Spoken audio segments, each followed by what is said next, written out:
So, I've spent over a month reading this gigantic cinder block known as The Way of Kings, and oh, fuck me, I'm glad I finally get to talk about it now. This is the introduction song. It's not very good, but it's not too long. Even though this book is really long, this review might be kind of short just because I don't want to spend forever and a day just talking about everything in it. But honestly, it was fucking great. This is the best fantasy book I've read in a long time. The last one that really pulled me in quite this much was Lord Lost, the first book of the Deem series, and that's my favorite book series of all time. So that's quite an accomplishment for something like this to do. Especially because Lord Lost is like 300 pages, and this one is 1,252. Yes, I counted. That many pages. It's over 4 times longer. It's ridiculous. And while that is the biggest weakness of the book by far, the pacing is such that it didn't bother me too much, so I won't really complain about that. It's difficult to say exactly what this book is about, because there's a couple of characters that it jumps between, and even by the end I'd have a difficult time explaining exactly what it was about and what the general idea of what had transpired was, but I'll do my best to explain it here. So, the closest thing to a main character in this book is this guy named Kaladin, and he was originally a soldier, and when you first see him, he's a leader in the army, and he's very well respected, and everyone loves him, blah blah blah. But then, the next time you see him, it's several months later, and he's a slave, and you don't know why he's a slave, or how this happened, and you don't find out until like 800 pages into the book, which, honestly, that's annoying and kind of stupid, but whatever, it worked. And when we first meet him, he's sold into slavery into an army, and he's what's known as a bridge man. And that army is fighting in this area where there's a lot of plateaus with steep chasms between them, so whenever armies move, they send these guys carrying bridges with them so that they can set them down, the army can go across. And thing is, the bridgemen are totally vulnerable, and so a lot of them die very, very often. And it's usually cheaper to just buy new ones than to take care of the ones you already have. So it's not a pleasant life for Kaladin or for anyone. But he does eventually become a leader of his bridge crew, and I don't want to say anything more than that because of spoilers. It takes a long time for things to really get not shitty for them, but it does work out quite a bit. The other closest thing to a main character we have here is this guy named Dalinar, and he was the brother of an old king of this country called Alethkar, which is the main country that a lot of this book takes place in. And at the beginning of the book, his brother, the king, was actually assassinated, and as the readers, we don't know why they did it, but we do know who did it, and we know that the Alethkar want revenge. And Dalinar is actually rather interesting, because while he is a leader, he's a noble, he's a noble, which those are a dime a dozen in fantasy novels, obviously, but they actually show him trying to be a good person while also struggling to juggle that with the responsibilities of his station and just having a difficult time all around. It's not just glitz and glamour for him the whole time, and occasionally he has to deal with snooty politicians or anything, which, honestly, that's how it usually winds up being in a lot of fantasy books. Even things like Game of Thrones, which focus almost entirely on it, do things like that, and that annoys me sometimes, but there's none of that here. And then there's not actually as many characters as you might think in a book this long. The only one that I really feel the need to mention right now is this girl named Shallan, who, basically she's a scholar who is trying to steal a magical artifact in order to help her house out and get them out of debt. And that's really all I should say about her story, because it's interesting. I'll give it that much. It doesn't get nearly as much focus as Dalinar or Kaladin's story, but it's pretty good. I liked it a lot. Now, the biggest thing that just blew my mind about this book, and I really do mean that in the best sense possible. Just, it completely blew my mind, was the world that this takes place in. Now, something like the Fifth Sorceress, that was just total, the world that took place in was just total generic fantasy medieval bullshit. And that was a big part of why I hated that book. It had one or two neat ideas, but overall it was pretty shitty. This one is fucking out there. So, the world they're in terms of technology, it's about, like, medieval level, for the most part. But they also have a couple of ancient artifacts that are way beyond them. You know, that's pretty standard, that's pretty cliched. But also, their world is just completely dominated by these things called high storms. And what those are is, every couple of months, several times a month, I should say, these massive, massive storms just come in and totally pound everything and just absolutely destroy everything that isn't properly built to withstand it. And also, if you leave gemstones out during a storm, they'll be filled with this stuff called Stormlight, which they can use for magic stuff.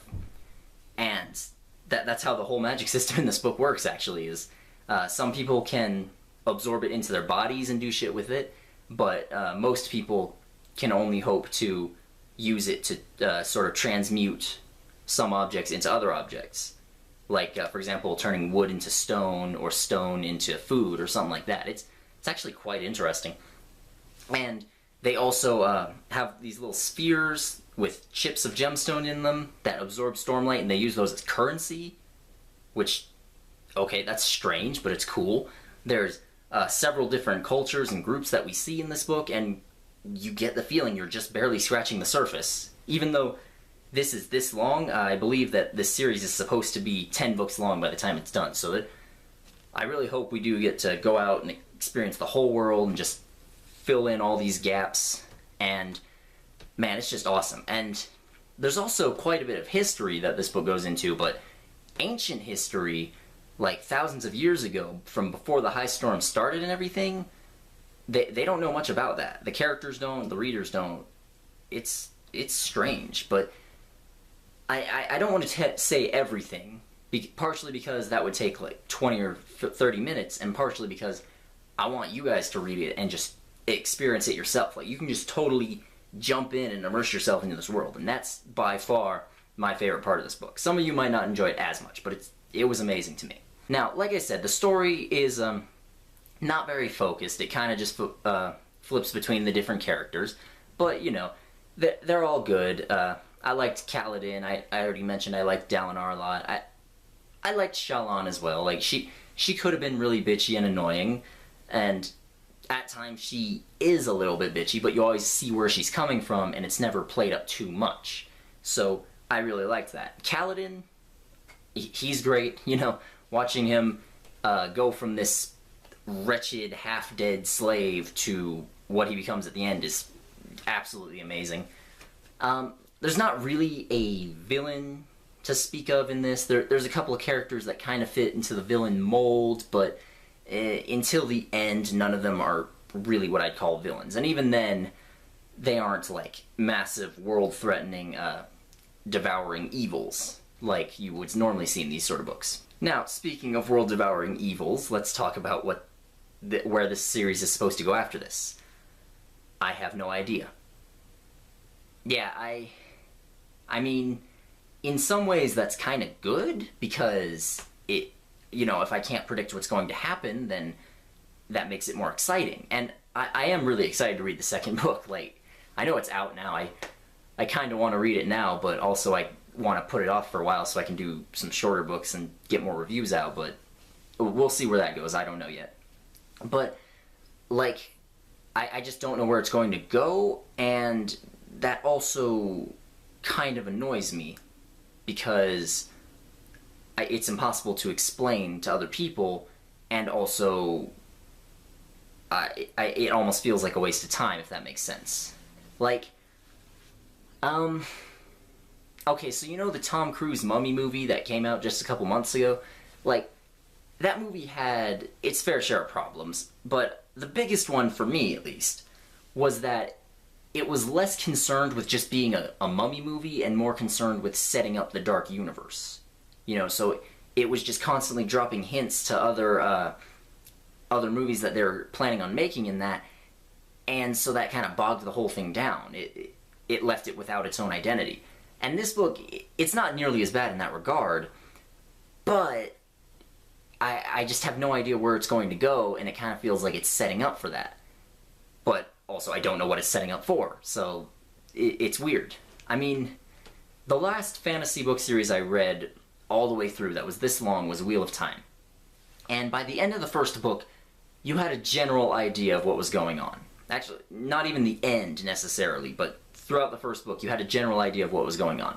The Dark One was escaping from his prison, they were going to have to fight him somehow, and by the end of the first book, you knew that Rand was a channeler, and he would have to fight him somehow. I don't remember if they specifically mentioned that he's the dragon in the first book or not, but, you know, you had an idea of where it was going.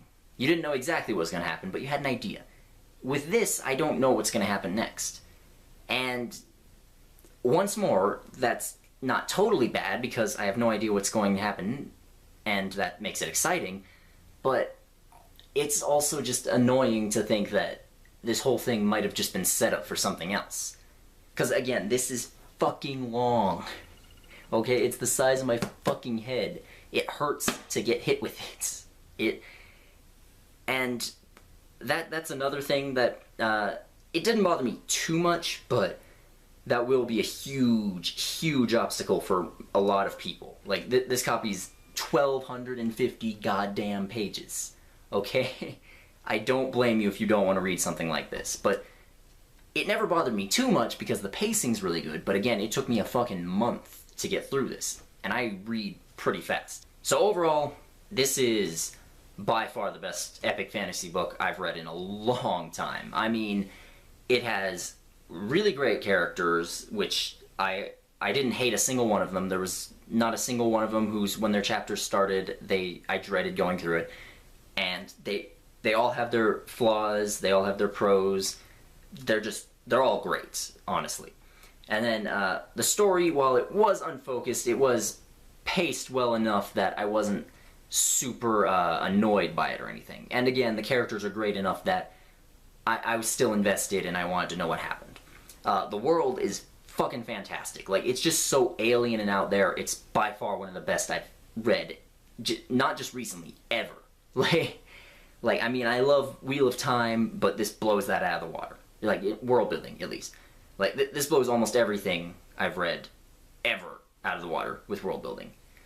And, I mean, other than the length and the fact that it kinda, sorta feels like it's just setting up for something else, this really is an absolutely amazing book. Like, if you're a fan of epic fantasy at all, just seriously check this shit out. It's long, but trust me, it is worth it. Like, if you're afraid to buy something that you might not like, you might not like, or it's just too long, and you might not be able to finish it, then check it out from the library. Okay, this book's a couple years old.